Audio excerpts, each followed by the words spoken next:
And one of the world's richest men in Gautam Adani. Adani has been indicted on multiple counts of fraud in the United States. Negativity spreads faster than facts. India is a rising force in the global economy, a country charting its course to become superpower. At the center of this story lies one man, Gautam Adani, an infrastructure tycoon whose empire powers India's ports, fuels its homes and constructs its future. Yet, in recent times, a storm has been brewing. Accusations, scandals and lawsuits are threatening to derail not just Adani but India's aspirations. Is this a coincidence or is there a global conspiracy at play? Today in this video, we look at Adani's role in India's economy, the accusations against the group and draw a conclusion if those accusations are genuine or a part of the bigger conspiracy to break India.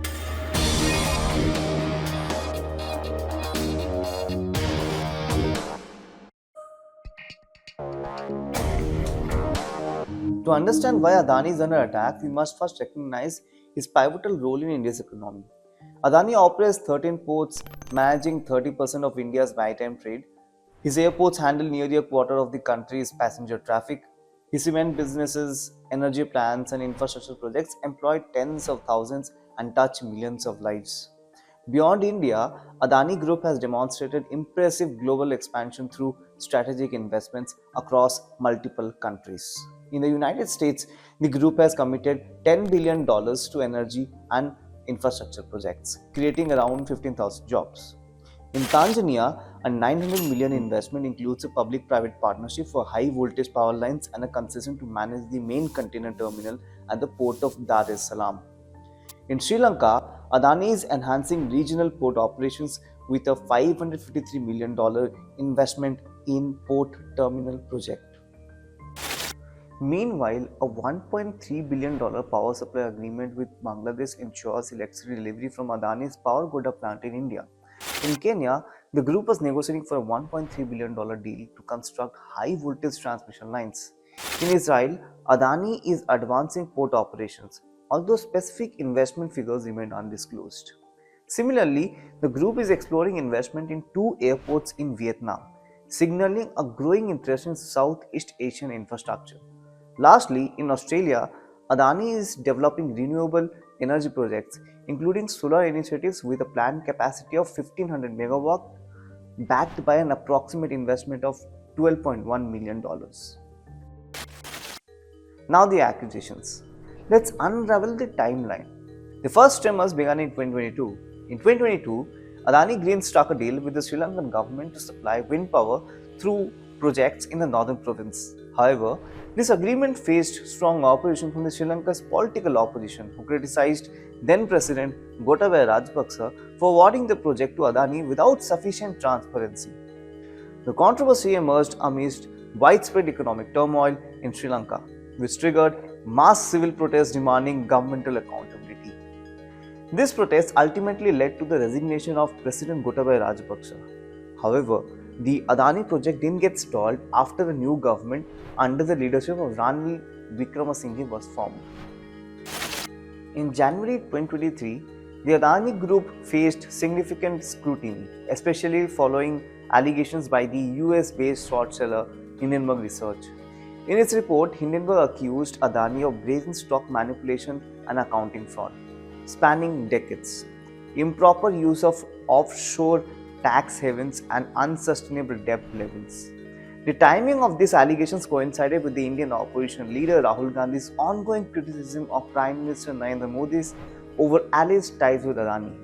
When these allegations reached the Supreme Court of India, the court appointed an expert committee to investigate and compile a report.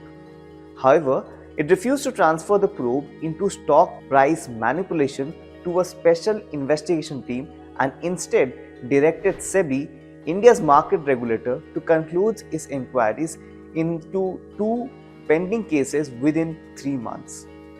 Subsequently, SEBI issued a show cause notice to Hindenburg Research, accusing it of deliberately sensationalizing and distorting certain facts.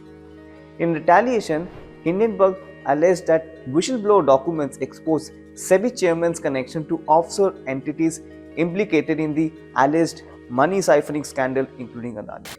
When all of this was happening, on February 16, 2023, Hungarian-American billionaire George Soros accused Prime Minister Modi of fostering crony capitalism due to his purported relationship with Gautam Adani. Modi and business tycoon Adani are close allies.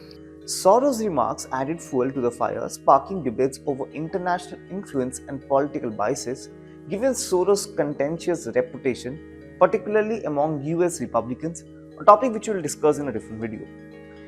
On September 2024, hundreds of workers at Nairobi's Jomo Kenyatta International Airport staged protest against a proposed build and operate agreement between Kenyan Airports Authority and Adani Group. Under this deal, the Adani Group will take over the airport's operation for 30 years. The protesting workers expressed their concerns that the arrangement might result in significant job cuts, potentially threatening their livelihoods. In November 2024, Gautam Adani, along with 7 others, were indicted by a US court on multiple charges, including securities fraud, wire fraud, and conspiracy to violate the Foreign Corrupt Practices Act. The allegations claim that Adani misled investors by concealing that a major solar energy project in the subcontinent was facilitated through a bribery scheme worth over $260 million. The indictment issued by the United States Department of Justice and the Securities and Exchange Commission lists 5 counts, including conspiracy to defraud investors, wire fraud conspiracy, and conspiracy to obstruct justice. The charges highlight deceptive practices tied to the sale and purchase of investments in a 2021 144A bond via interstate commerce and mail. The indictment specifically names the Adanis in the 2nd, 3rd, and 4th counts. For the 1st and 5th counts, that is conspiracy to violate FCPA and the obstruction of justice. The recent US corruption charges against the Adani Group has triggered a series of significant financial and business challenges for the conglomerate. Since the indictment by the US Department of Justice, the Adani Group has reported a massive $55 billion drop in its market values across 11 listed companies. This loss follows a prior market hit of $150 million in 2023 when Hindenburg Research accused the company of corporate fraud, allegations Adani denied. The fallout from these allegations is affecting Adani's global projects. In Kenya, President William Ruto cancelled a $2 billion deal with the Adani Group, which included upgrading the Jomo Kenyatta International Airport and constructing a second runway under a 30-year lease. Based on new information provided by investigative agencies and partner nations, that the procuring agencies within the Ministry of Transport and the Ministry of Energy and Petroleum immediately cancel the ongoing procurement process for the JKIA expansion public-private partnership transaction. A separate $736 million project involving power transmission lines in Kenya was also scrapped. Additionally, French oil giant Total Energies, a key investor with $3.85 billion in Adani projects since 2019, announced it would pause further investment until the charges are resolved. In Sri Lanka, a $553 million loan from the US International Development Financial Corporation for a port terminal project partially owned by Adani is under review. In Bangladesh, a government review panel has recommended re-evaluating the major power contracts, including a deal for Adani's power supply from its Jharkhand plant. These developments indicate that the indictment is not just a legal challenge, but also a reputational and financial crisis with ripple effects threatening key infrastructure projects and global partnerships. The meteoric rise of Indian conglomerates like Adani and Ambani has often been likened to the South Korea's chaebols such as Samsung and Hyundai, or Japan's Kairatsu exemplified by Mitsubishi. Much has been written about how the Indian government has followed this model, supporting the global expansion of domestic businesses as means to extend its geopolitical influence. Adani and Ambani have acted as key financial arms of this strategy over decades, spanning both the UPA and the current governments, capitalizing on their strengths while navigating their weaknesses. However, the dependency on Western financing to fund global ventures has exposed vulnerabilities that adversaries have sought to exploit.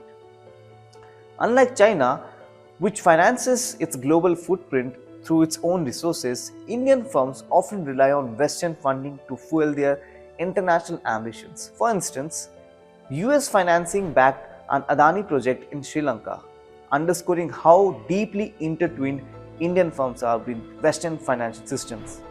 This reliance has subjected Indian businesses to the scrutiny and disciplines of the Western legal frameworks, making them susceptible to targeted actions. The recent US legal proceedings against Adani highlight how such dependencies can be leveraged to curtail the ambitions of Indian firms and, by extension, India's global strategy. This dynamic complicates India's broader aspirations to maintain a balanced, non-allied stance between global superpowers like US and Russia. Every time India strengthens its relationship with Russia, as evidenced by Russian President Vladimir Putin's upcoming visit to India, it risks drawing reactions from the West, including economic and legal pressures. The timing of the US legal challenges against Adani aligns with this broader geopolitical strategy, aiming to temper India's growing influence at the global stage. Ultimately, India's reliance on Western finance systems to globalize its business underscores a critical limitation in its strategy. For India to truly establish itself as a global economic power, it will need to diversify its financial dependencies and build resilience against external pressures, safeguarding its ambition and its strategic autonomy. Despite the headlines surrounding the November 21 bribery allegations, the Adani Group appears largely unfazed, showing an remarkably resilience in the face of adversity. Over the past 3 trading sessions, sustained buying in Adani Group stocks has erased most of the losses incurred by the investors. This only shows that Adani & Co. is trusted by its investors. But here's the thing, India is a country that doesn't back down. Just as the Birlas and Tatas supported India's freedom struggle, Adani represents modern India's fight for economic independence. Their attacks on him are not just about one man, they are about a nation's right to chart its own destiny. Jai Hind, Jai Jagannath.